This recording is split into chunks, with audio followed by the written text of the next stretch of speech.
नमस्कार शिक्षक साथियों, एक बार फिर से आप सभी का स्वागत है आपके अपने YouTube चैनल डिजिटल सनी में।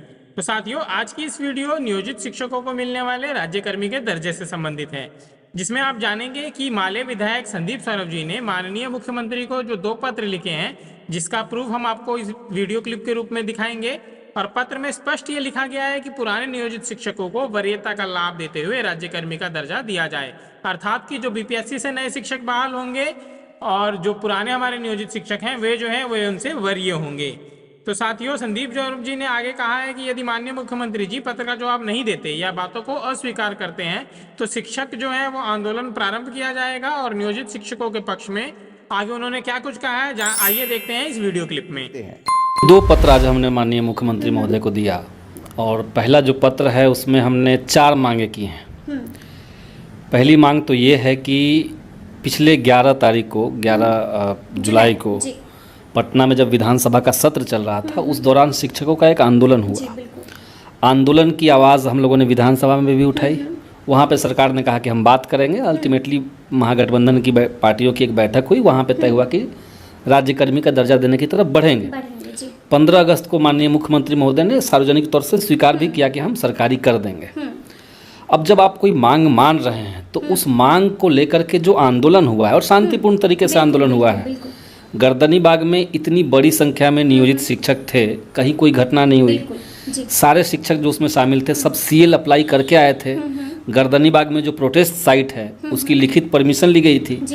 तो जब सब चीज़ लोकतांत्रिक तरीके से हो रहा है तो फिर शिक्षा विभाग ने हजारों शिक्षकों को टारगेट करके उनके ऊपर कार्रवाई क्यों की? पहली मांग तो हमने ये रखी है कि सारी कार्रवाइयों को आप तत्काल वापस लीजिए, जी, मतलब इसको खत्म कर दीजिए, खत्म कीजिए क्योंकि राइट टू प्रोटेस्ट तो हर नागरिक का ये है, अधिकार है।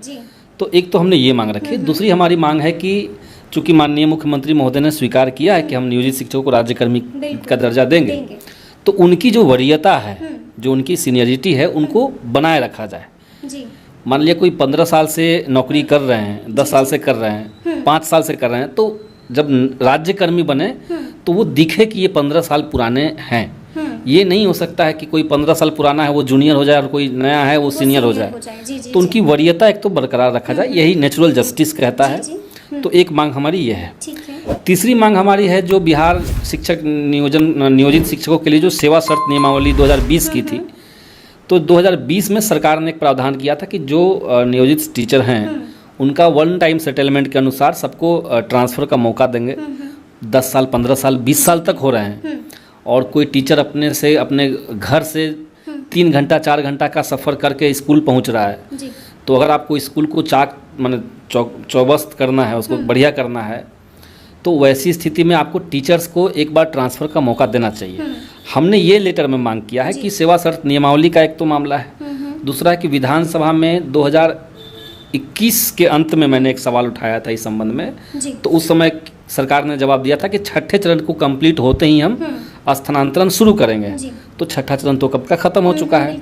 आपका नियमावली में भी बात है और नई बहाली से पहले इसको अगर किया जाता तो चूँकि हर जिलों में सीट है अवेलेबल, तो पुराने टीचर्स को मन मुताबिक सीट मिलती, जगहें मिलती, तो इसलिए उसको तत्काल शुरू करने की एक मांग हमने रखी है। और चौथी हमने मांग रखी है उसमें कि ये जो शिक्षा में सुधार के नाम पर सारी जवाबदेही सिर्फ टीचर्स के ऊपर आप डाल रहे हैं और टीचर्स के ऊपर दंडात्मक कार्रवाइयाँ हो रही हैं, इस पे अंकुश लगाया जाए। और अगर कोई शिक्षा में सुधार में कहीं कोई कमी आपको दिखती है तो उसकी जवाबदेही कोई एक व्यक्ति के ऊपर, एक टीचर के ऊपर न डाल करके उसका सिस्टमेटिक फेलियर का, सिस्टमेटिक तरीके से कहाँ पे फेलियर हुआ है, कहाँ पे चीज़ें कमज़ोर हुई हैं, तो एक सिस्टमेटिक तरीके से उसका समाधान की तरफ बढ़ना चाहिए। और हर जांच में ज़रूरी नहीं है कि दंडात्मक कार्रवाई हो, सुधारात्मक कार्रवाइयाँ भी हो सकती है, सुधार करने के लिए भी हो सकती है। तो शिक्षा में जितने लोग जुड़े हुए हैं, स्टूडेंट हैं, टीचर्स हैं, दूसरे बाकी स्टाफ हैं, इन सबको कॉन्फिडेंस में लेकर के शिक्षा विभाग शिक्षा को दुरुस्त करे। हम लोग तो दुरुस्त करने के पक्ष में हैं, लेकिन उसमें कोई लोकतांत्रिक अधिकारों का कोई हनन न। कुछ मामलों में तो सहमत हैं, जैसे हम लोगों ने पत्र लिखा सरकार से, माननीय मुख्यमंत्री महोदय से मेरी 2 बार मुलाकात भी हुई थी। उसके बाद टीचर्स का आंदोलन हुआ, तब जाकर के सरकार तैयार हुई। अगर आप देखिए तो बिहार में लंबे समय से टीचर्स की ये तो मांग रही है कि राज्यकर्मी का दर्जा दिया जाए, लेकिन मुख्यमंत्री स्वयं सार्वजनिक मंच से स्वीकार कर रहे हैं, आप राज्यकर्मी का दर्जा दीजिए। उस दर्जा देने में आप किन किन बातों का ध्यान रखिएगा।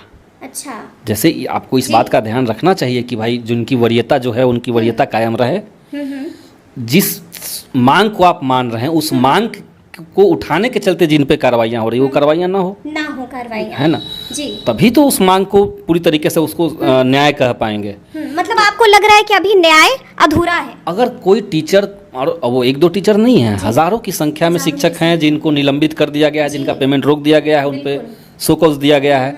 तो ये जो हजारों शिक्षक इस तरह के हैं और उन्होंने जो मांग उठाई थी, सरकार अगर मान भी ले रही है तो मांग उठाने का उनको दंड नहीं मिल सकता है ना। तो ये मांग तो सरकार से जाए। दूसरा लेटर का जिक्र भी करना चाहेंगे।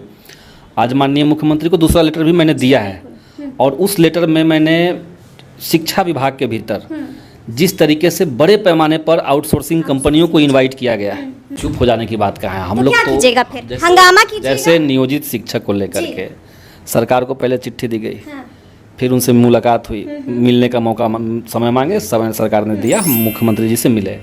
उसके बाद डिप्टी सीएम से मुलाकात हुई, अलग अलग पार्टियों से मुलाकात हुई जो महागठबंधन में हैं, फिर सरकार से बात हुई और फिर एक बैठक हुई, तब जाकर के चीज़ें निकली। तो कई सारे मामले इस तरह के होते हैं जिसमें आपको सतत प्रयास करना पड़ता है।